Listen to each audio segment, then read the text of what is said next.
Katia, pour vous laisser la parole, je dois d'abord vous dire qu'il y a beaucoup de questions qui sont arrivées avant le lancement. Je vais éviter de vous les poser tout de suite parce que je pense que dans votre intervention, il y aura une grande partie qui sera prise en compte là-dedans. À défaut de ça, je ne manquerai pas de revenir là-dessus. Je vous laisse pouvoir présenter cette attente qu'on a de vous aujourd'hui, qui est effectivement autour de que vient faire la loi dans ces questions, quel avenir pour les articulations entre mesures sanitaires et procédures pénales, ce sujet effectivement qui va permettre après de lancer un temps de discussion tout en recueillant vos questions entre Jean-Pierre Coutron, Jean-Maxence et Fabrice Ollier. À vous, Katia. Merci beaucoup. Vous m'entendez bien? Très bien. Parfait. Alors, pour compléter très rapidement la présentation de mon parcours, donc d'où je parle en fait sur ces questions faites par Jean-Pierre, j'étais effectivement magistrat pendant plusieurs années au parquet. Donc j'ai exercé dans un parquet de petite taille à Laon, dans l'Aisne, et puis dans un parquet d'une juridiction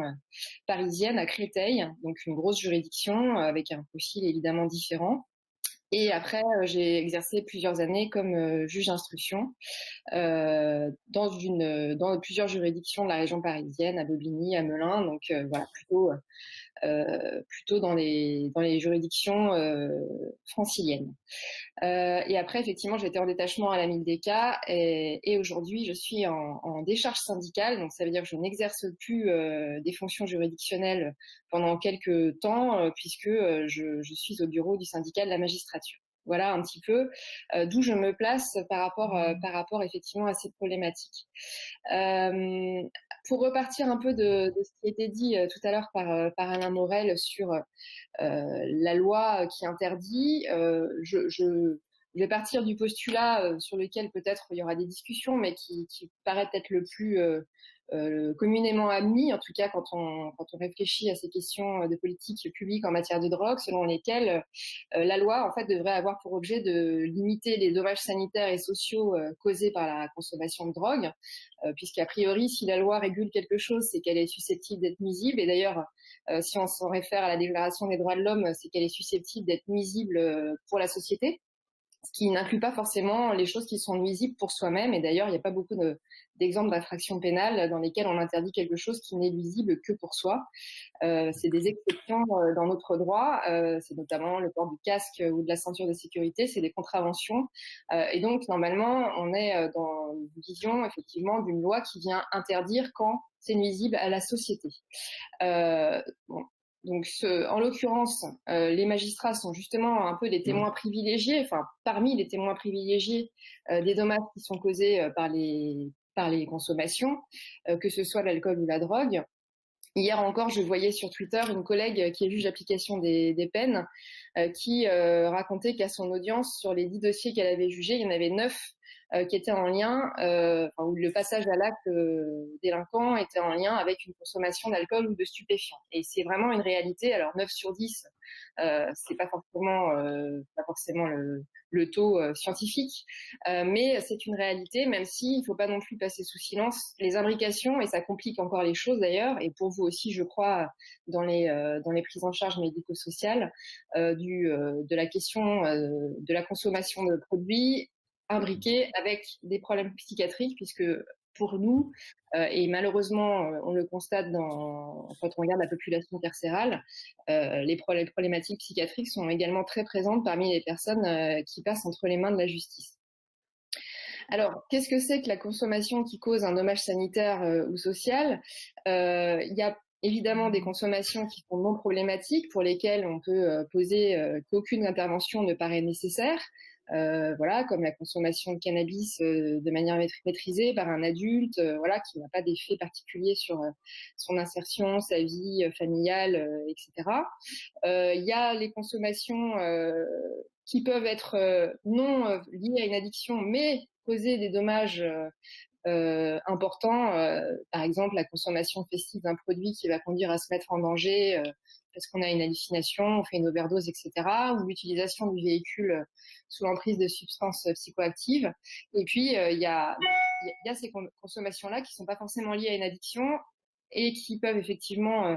relever de consommation problématique. Mais globalement, je crois qu'on peut quand même dire que si, pour la justice et pour la politique publique en général d'ailleurs sur la question des drogues, on se concentrait sur la question des addictions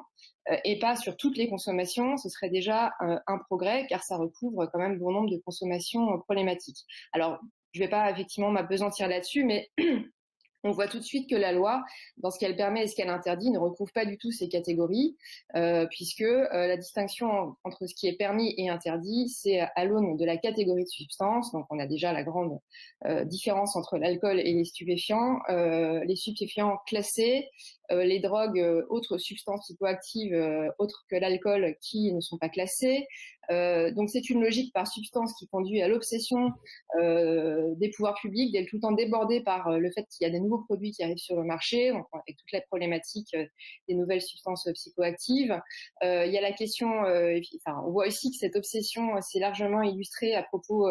du CBD, avec la décision qui vient d'intervenir de la commission de la Cour de justice de l'Union européenne, qui va sans doute permettre de revenir à quelque chose de plus raisonné. En tout cas, on peut l'espérer.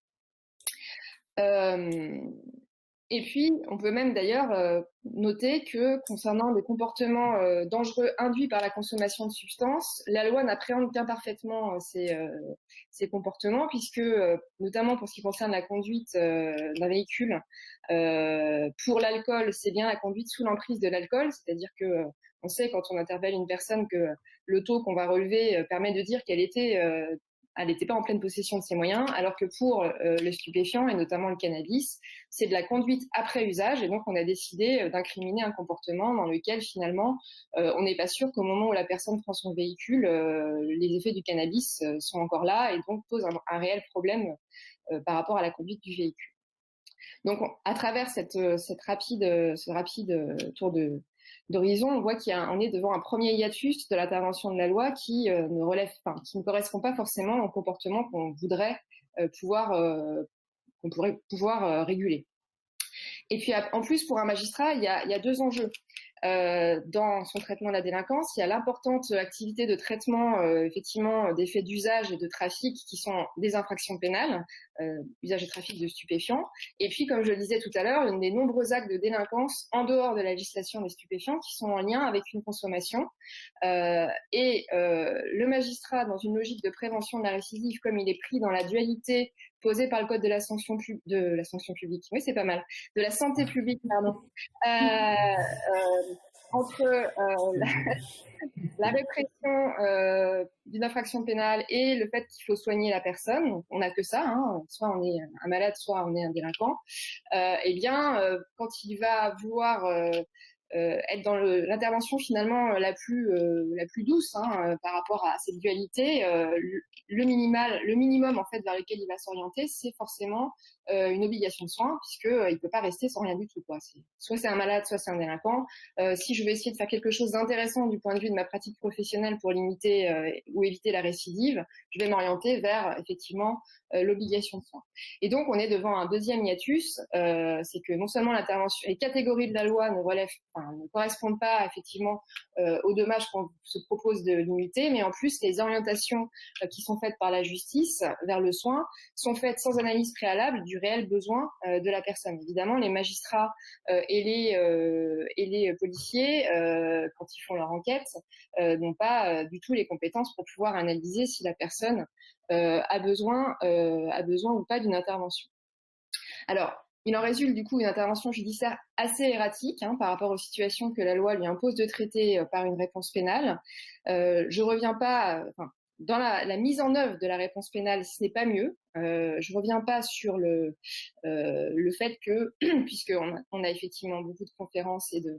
de propos qui l'ont déjà largement démontré, que la pénalisation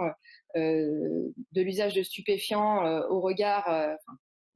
l'objectif étant que la demande se tarisse pour que l'offre se tarisse, ça ne marche pas. Je reviens pas sur les chiffres que tout le monde connaît, des chiffres de consommation en France de drogue, ni sur le nombre d'interpellations. Donc la corrélation entre les deux montre que explosion des interpellations pour usage de stupéfiants, on est dans les depuis les années 2010, on est à plus de 170 000 usagers interpellés par an. Le chiffre a été multiplié par 3 en 20 ans. Et la réponse pénale atteint un taux de 98%, 99% ces dernières années, selon les années. Le volume des condamnations pour usage, parce qu'on dit souvent oui, mais c'est des rappels à la loi, mais le volume des condamnations pour usage a été multiplié par 4, et on voit bien quand on confronte effectivement ces données que la corrélation entre le caractère qu'on a voulu dissuasif de la loi pénale sur la consommation ne fonctionne pas.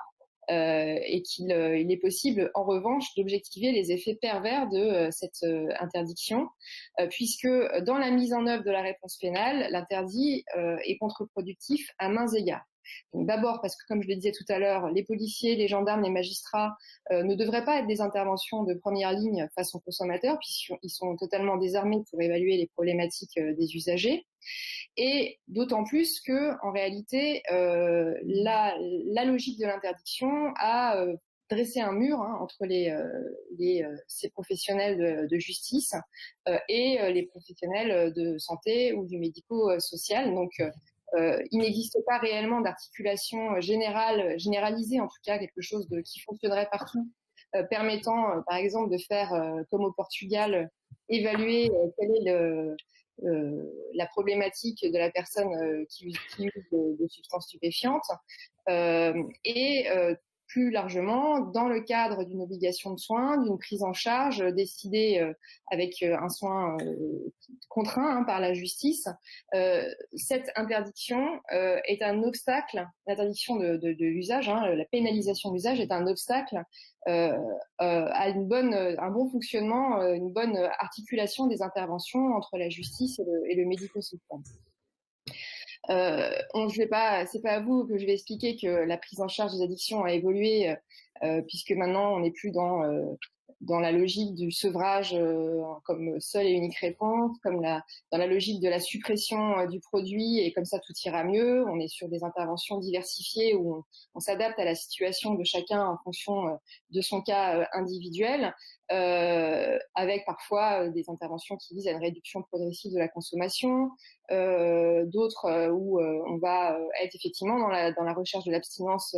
a priori, etc. Mais ce qui est sûr, c'est que pour vous, acteurs du médico-social, les consommations coexistent avec les prises en charge, alors que pour nous, acteurs de la justice, cette idée est totalement hérétique, puisque une reconsommation, quand il s'agit de stupéfiants, c'est une nouvelle infraction, donc une récidive. Donc,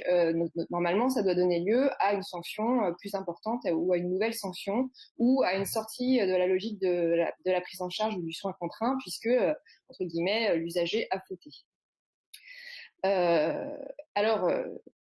ça concerne évidemment non seulement les suivis, donc ça concerne un grand nombre de situations, parce que ça concerne non seulement les suivis qui peuvent être ordonnés quand une personne a commis des faits d'usage de stupéfiants, mais aussi tous les suivis dans lesquels la justice s'est engagée parce que la consommation a été identifiée comme quelque chose d'important dans le passage à l'acte délinquant de n'importe quelle infraction autre, comme des vols, des violences ou des choses comme ça.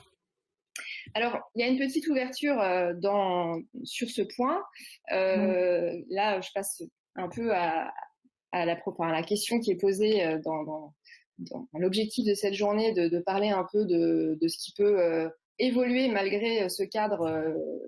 inapproprié, on va dire ce cadre légal inapproprié. On a une petite lumière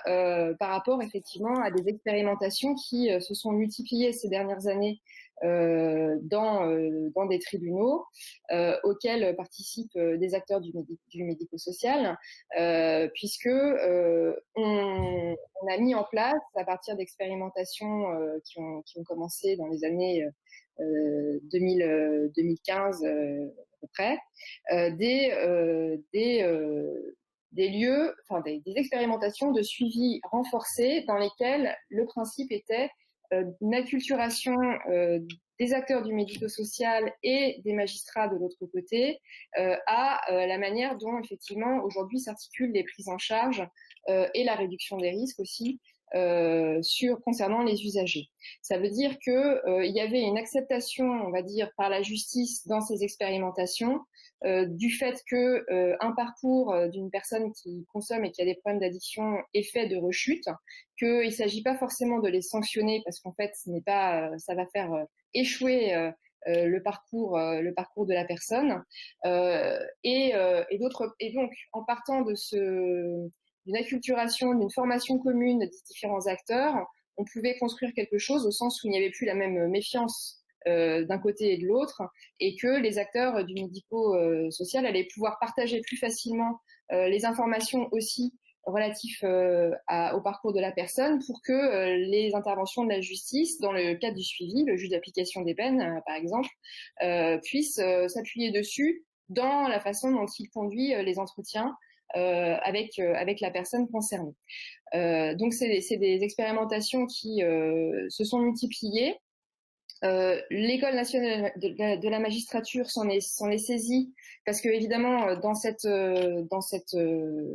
évolution, rien ne peut se faire s'il n'y a pas de gros progrès en termes de formation, notamment des magistrats.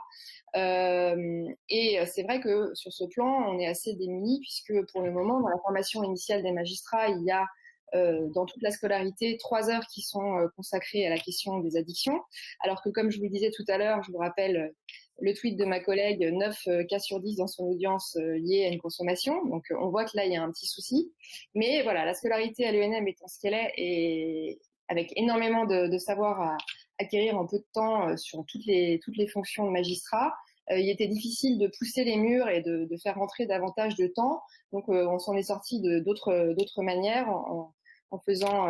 grâce d'ailleurs à des collaborations fructueuses avec certains qui sont présents ici, des petits films, des vidéos pour expliquer les interventions médico-sociales, etc. Les progrès, enfin en tout cas les connaissances aujourd'hui scientifiques sur les addictions.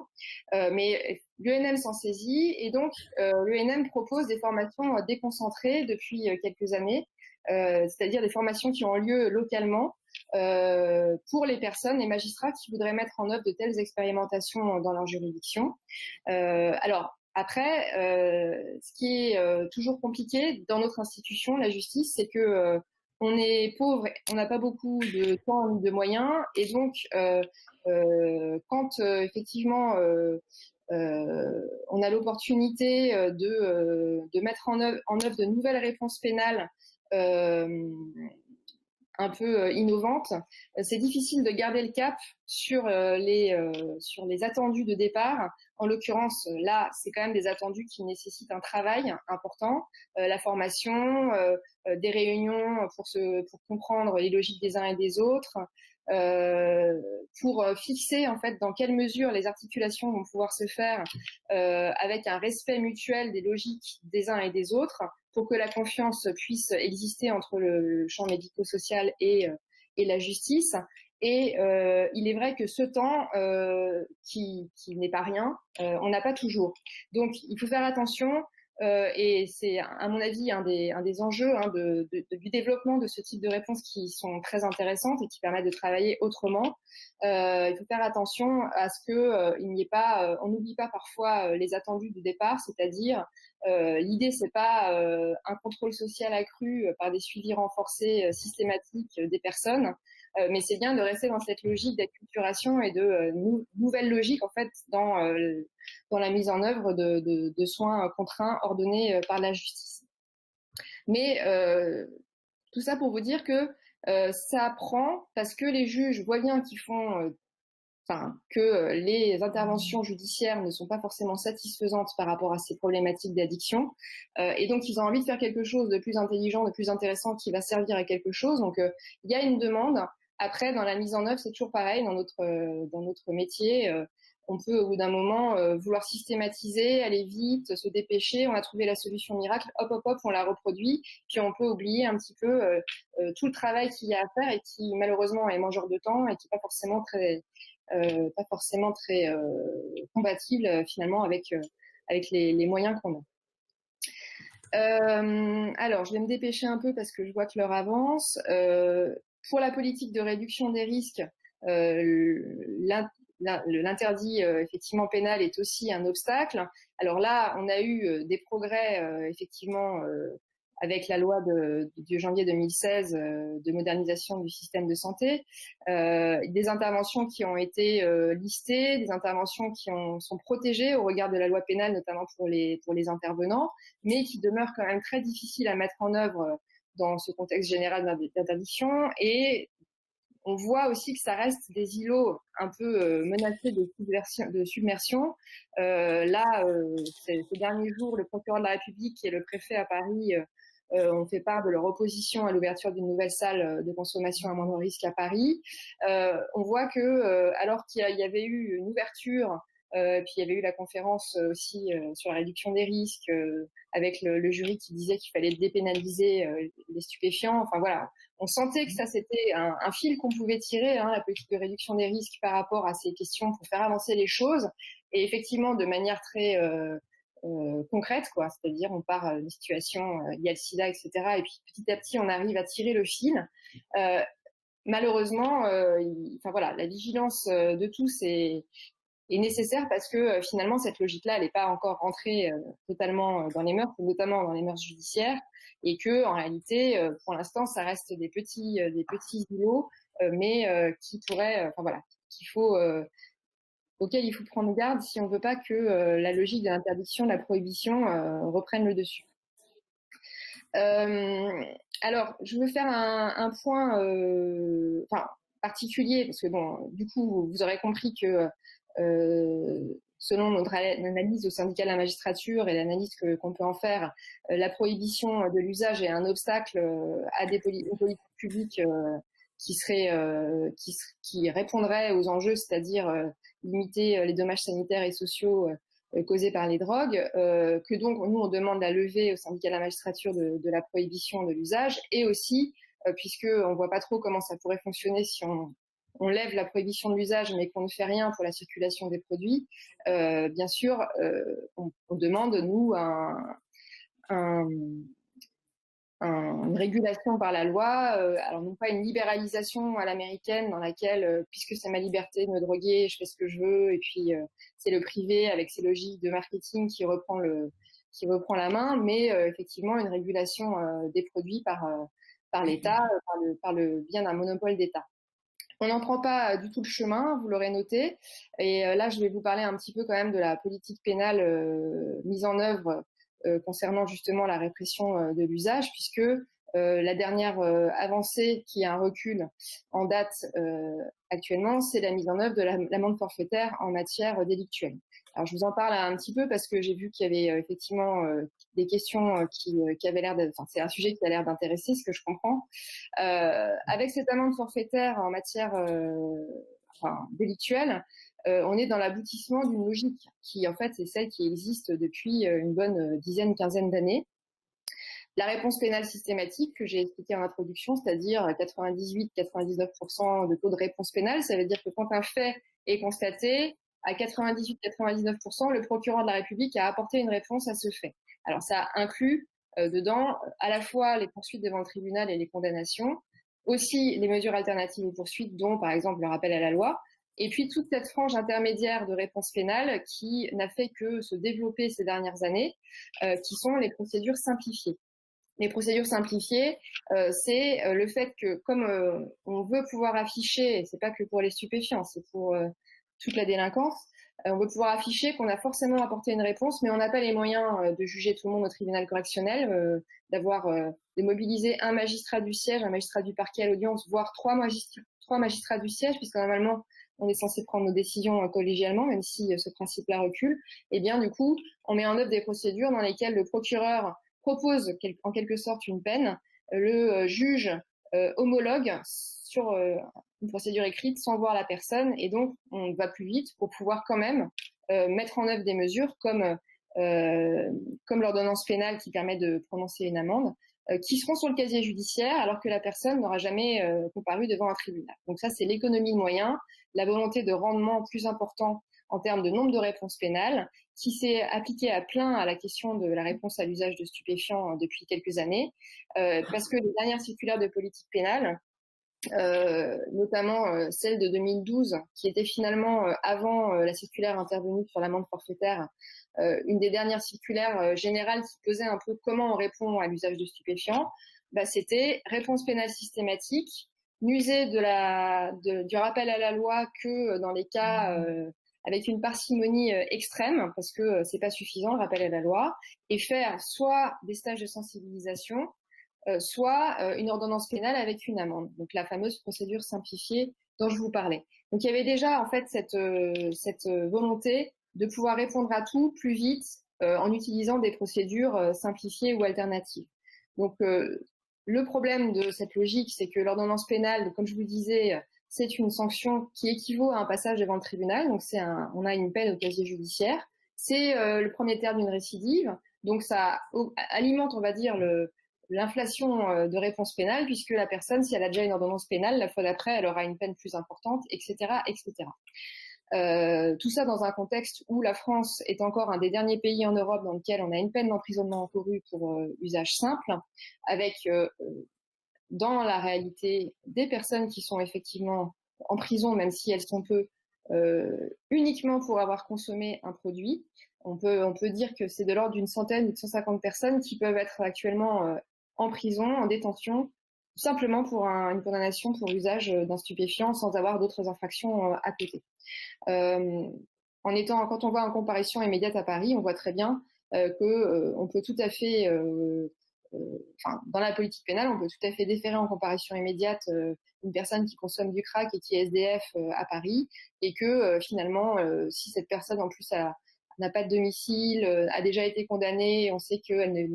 ne tient pas une obligation de soins, etc., on va mettre 3 mois ferme à la personne et voilà la réponse qu'on va donner. Donc c'est quelque chose qui pourtant,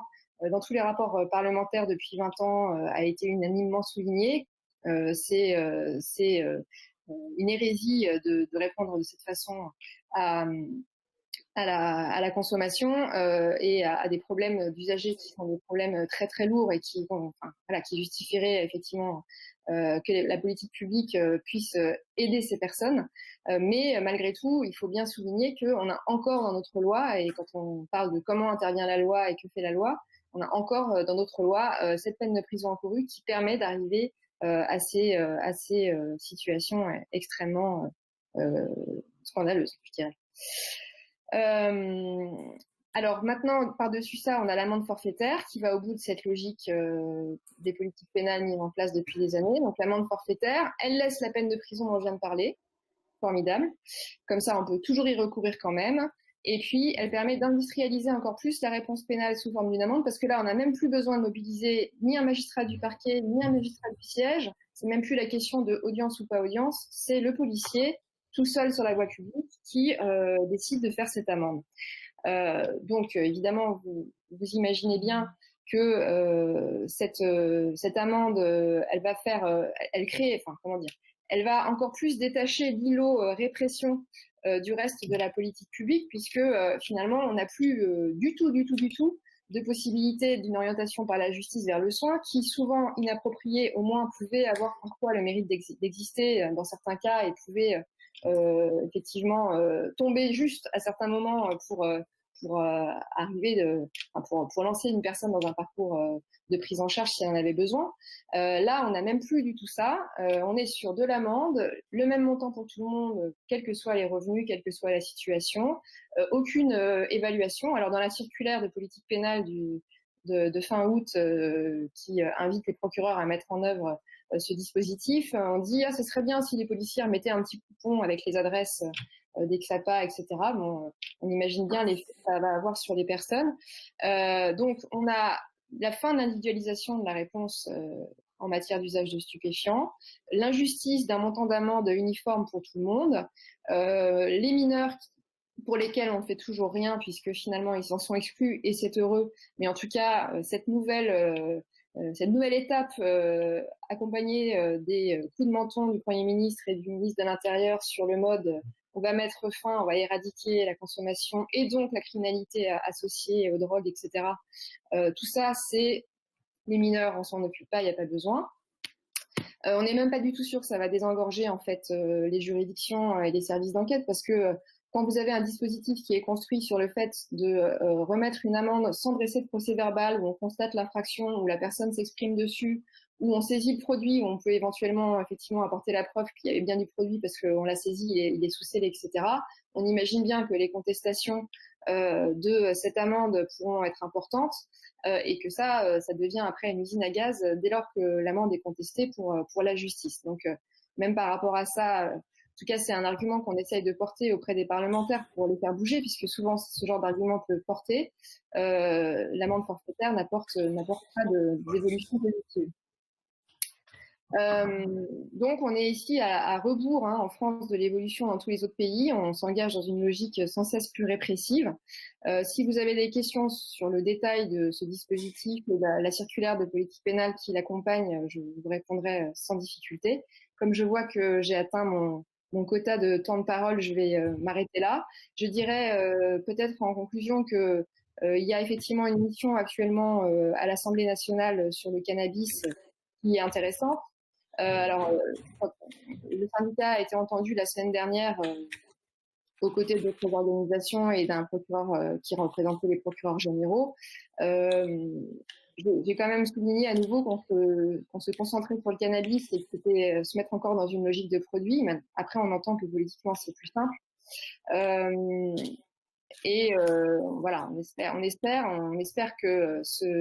cette mission pourra aboutir à quelque chose d'intéressant, mais c'est vrai qu'il y a vraiment un hiatus de plus en plus important entre les rapports parlementaires qui disent tous il faut faire quelque chose. Même en 2018, les rapporteurs sur l'amende forfaitaire délictuelle justement avaient dit il faut une réflexion plus vaste et notamment incluant la question des mineurs, de la prévention à l'endroit des mineurs, parce que ça j'en ai pas parlé, mais effectivement l'interdiction de l'usage c'est aussi un obstacle aux politiques de prévention réelle, autre que on diffuse des messages, mais une prévention qui aille chercher effectivement les publics là où ils sont et qui soit dans un échange, on va dire. Mais effectivement, là, il y a vraiment un hiatus entre le travail parlementaire, le consensus qui peut commencer à arriver entre tous les acteurs qui sont d'une manière ou d'une autre associés à la question de la politique publique sur les drogues. Et voilà, ce à quoi on assiste encore ces dernières semaines dans les discours du gouvernement sur la réponse, la guerre à la drogue, l'éradication de la drogue de la surface de la terre, etc., etc.